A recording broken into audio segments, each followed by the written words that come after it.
Okay, this is probably not the first video you're watching on this topic. There's tons of videos, books and articles out there with tips on how to start your journey developing your first game, and here I am contributing to that list with one more video. I started making games back when Flash was a thing, and it seems that I'm most known for making Kawairun, Concern Joe and Move or Die. I started with browser games, and somehow I managed to release a title on Steam and even consoles, which is still mind-blowing. And even though a lot of things changed since then, the broad strokes of how to do things right remain the same. I used to go to a lot of events and even held some talks about game design here and there, and every single time after I wrapped up the talk, I was approached by people from the audience asking me for tips on how to start making games. So here is my own semi-structured list of the best advice I've gotten when I started making games.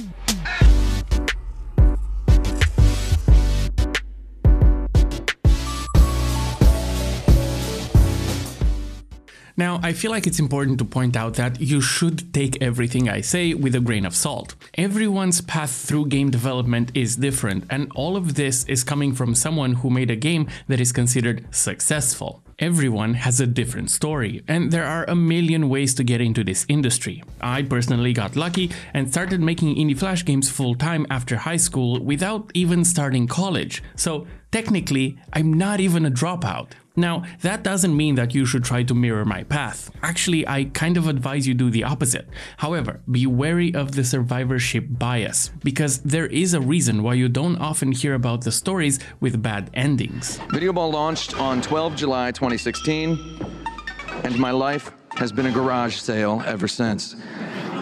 Now, getting back on track, the following advice should apply to you regardless whether you're planning on developing your first game on your own or with a team, regardless if you're a programmer, a designer, an artist, a composer, writer, or any other discipline. For example, because I've been making games for a while now, and more often than not I tend to lead my own projects, people assume that I'm a programmer, but I actually have no idea how to code. I have always teamed up with other amazing people to develop every single game I've worked on, and nowadays, the entry barrier to game development is so low that you can dive into it without knowing how to program at all. However, that brings me to my first and most important piece of advice when you make your first game.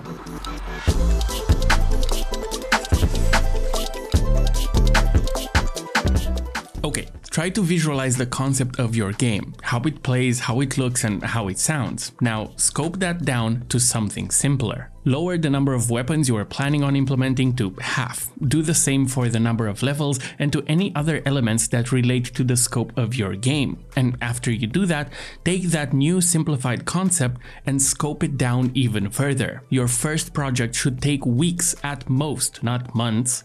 I cannot stress enough the importance of starting small. There are countless aspiring developers out there filled with motivation, eager to start working on their first game, and they are swooped away by their own misguided ambition. You would be surprised how many first-time devs unironically aim to make the next photorealistic MMORPG with base building elements and a battle royale mode in it, and so on and so forth. You can probably guess what happens to all of those who take that path. It turns out game development is hard, and I mean really hard. So don't sabotage yourself by making your first experience of developing a game the equivalent of a brick wall. As someone who doesn't know how to code, my very first games were those 2D escape the room style concepts, where you can look around a room and interact with objects in order to find clues and escape. Do you know how those games work behind the scenes? In my case, they were simply images made in MS Paint with invisible buttons on top of elements that you could interact with, and all those buttons did was change the background image, creating the illusion of looking around and interacting with objects. That was it, really.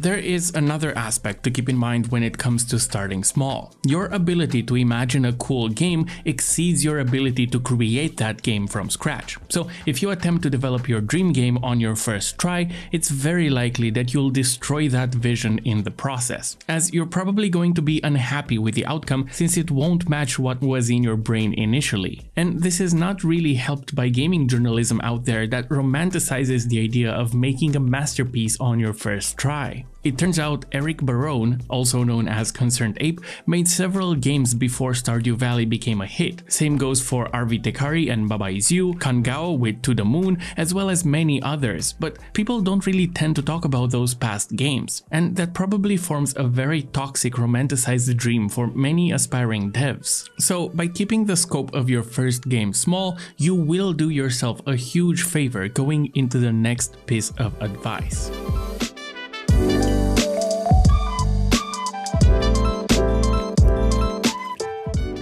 Lifted straight out of an extra credits video, this one is also pretty self-explanatory. Fail fast. Don't spend too much time on one game. Try to stray away from the romanticized stories of developer worked 4 years on his game with no money and he's now a millionaire. Keeping the scope small means that you should be able to wrap your project up pretty quickly, and that is very important because the entire process is a learning one where you gradually level up your skills as you develop more games. That way, you get to take what you've learned from your past game and use that new knowledge and skill on your next project. Don't waste time trying to polish things into oblivion, and take that from someone who used to be proud of his perfectionist tendencies. It took me a long time to learn that perfection is the enemy of good enough. And knowing what good enough means for you and your own game is extremely important because, in my case, only I know how much time I've wasted on details that didn't change the player's experience at all. Time that could have been spent on something that would have benefited the game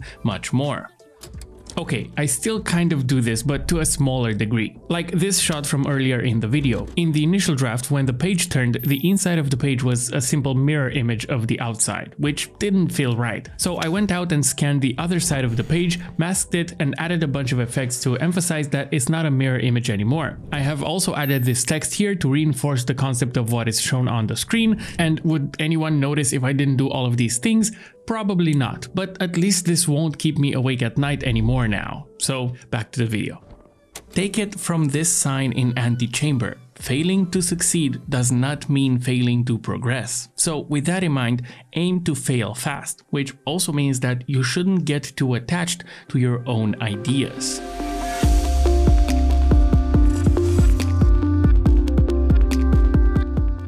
We all have ideas for what we think would be amazing games. Once you start making games, you'll also find yourself bombarded by ideas from your friends and various other sources. The thing is, ideas are not really that important. I mean, sure, they are not completely useless, but the pitch for Sonic is a game about a blue hedgehog that runs really fast. Among Us is werewolves in space, and Minecraft is simply Legos with zombies. So you shouldn't worry too much about game ideas because in the end, it all comes down to how you execute upon those ideas. And on that note, especially for your first few projects, don't be afraid to outright copy other games you like. It's a very good practice to try and recreate simple games like Snake or Pong in order to understand what goes under the hood of simple concepts that you're familiar with and stood the test of time. Your goal should be learning and putting together something playable with your first few projects, not making a commercially viable game. Don't fool yourself with unrealistic standards. Originality is not a requirement for a great game, because in today's world,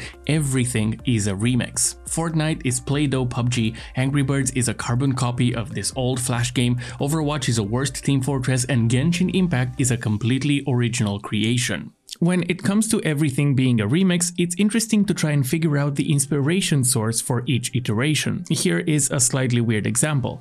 Glass was discovered a long time ago, and people started using it for vases, glassware, and overall decorations. Later on, through some trial and error, clear glass was invented, and that had to happen before someone figured out that if you polish that clear glass just right, you can make lenses, and from those lenses we get magnifying glasses and spectacles. Years later, after refining the process, we were able to make microscopes and telescopes. And with even further refinement, we now use incredibly precise lenses to create the processors powering the device you're watching this video on right now. And that was a very brief history on lenses alone, but if you take the glass material out of the context of lenses, we also invented fiber optics, tempered windshields, and phone screens. And the key takeaway is that we don't really look at those inventions as rip-offs of each other, but every one of them is an improvement on someone else's iteration on glass. This metaphor is overstaying its welcome, but I brought it up because it also applies to games as well. Virtua Fighter, for example, is known to be the inspiration for Quake, which in turn was used as the engine base that also inspired the creation of Team Fortress Classic. Later on, Zach Barth played another entry in that franchise and as a result created Infiniminer, which was a direct inspiration to Minecraft. And not only does this branching continue to expand even further, but some of the entries in these lists created entire new genres on their own. I'm doing a poor job visualizing this because it's less of a linear chain and more like a multi-directional branching type of thing. Here is a very relevant clip posted on the Mental Checkpoint Discord. And that hole in the sky gag was straight out of Portal 2. Which was a straight-up rip-off of Portal 1, which took it from Sliders, which borrowed from Time Bandits, which stole it from... Oh. If you are very keen on coming up with an original idea, the best source for that is your childhood memories. Roll back that memory clock and think of a peak emotional experience from your childhood. It's very unlikely that there is a game about that already. That's exactly what Miyamoto did for games like Legend of Zelda, taking inspiration from his early days of exploring forests and caves around his hometown in Kyoto. Now, regardless of what idea you come up with for your game, you have to define one specific metric to determine if you're happy or not with the result.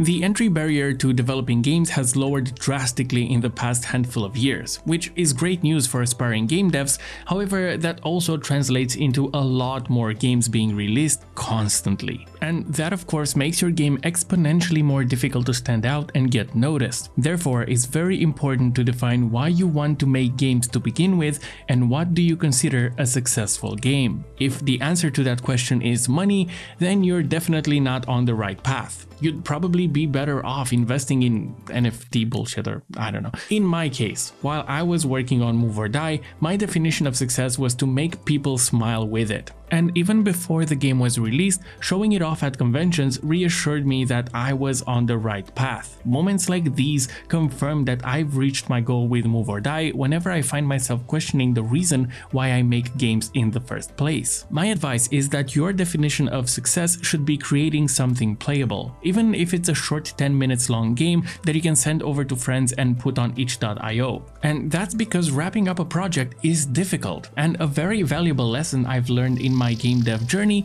is that developing the first 90% of your game is easy. It's the second 90% that you should worry about. So in conclusion, stop reading articles about which engine to pick because that choice is pretty much irrelevant at this point. Just pick whatever looks comfortable and approachable to you and you're probably good for your first handful of projects. I mean, you can even make games in PowerPoint if you hate yourself that much. Just please, for the love of everything that is holy, don't make your own engine. I won't go into detail why not, but please, just trust someone who tried it himself. Don't. Just start anywhere and focus on putting together something playable. The one advice that pretty much wraps up everything I've talked about before is don't give up. I'm aware how cliche it sounds, but it's true. Those who don't make it to their goal is because they gave up in the process. And in the wise words of Jake the dog, sucking at something is the first step towards being sort of good at something. So if you were considering to maybe download an engine and were thinking about trying prototyping some stuff soon, how about doing it right after this video ends? I say go for it. I think you got this. Oh, right, forgot to mention the talking avatar. I figured it would be a cute little companion for videos where the source footage isn't engaging enough to carry the video's topic on its own. So, what do you think? Do you like it? If you don't, please let me know over on patreon.com/mentalcheckpoint. Your feedback is greatly appreciated. Thanks for watching.